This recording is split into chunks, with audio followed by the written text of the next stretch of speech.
From Shenandoah,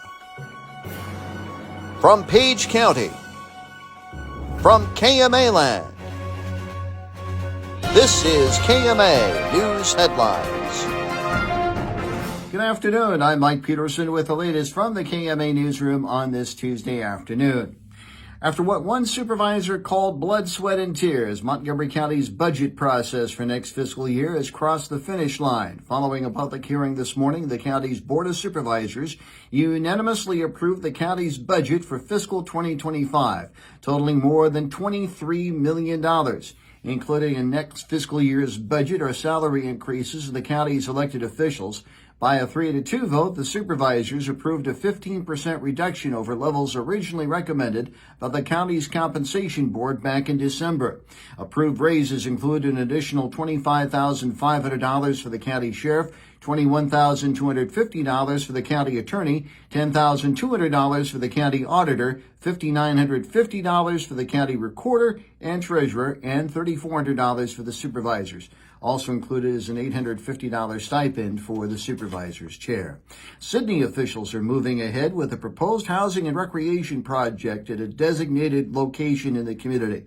By a 4-1 vote last night, the Sydney City Council approved a resolution to apply for a community development block grant totaling $1.7 million. Coupled with a $25,000 neighborhood revitalization grant awarded to the Sydney City Council last year, the funding would help the city complete revitalization efforts within the vicinity of 909 Illinois Street. Officials with Snyder and Associates identified those projects in a presentation to the council last October. Another chapter in Shenandoah's police residency amendment saga plays out tonight. At its regular meeting at 6 p.m. at City Hall, the Shenandoah City Council holds the second reading of an amendment to the city's state residency ordinance, allowing the hiring of a part-time officer from out of state. Council members approved the amendment's first reading by a 3-2 vote at its April 9th meeting, following a second public hearing on the matter. Residents upset over the council's 3-2 rejection of the amendment's first reading in March prompted the amendment's reconsideration.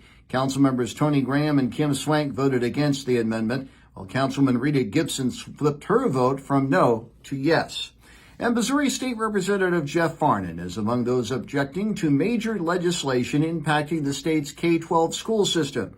Late last week, the Missouri legislature approved an omnibus bill containing numerous components connected to education. Farnan was attending a funeral Thursday and was unable to vote on the measure. Speaking on KMA's Morning Line program this morning, Farnan says he would have voted no because of two main reasons. One includes provisions covered in the measure increasing the income level for the Most Scholars Education scholarships.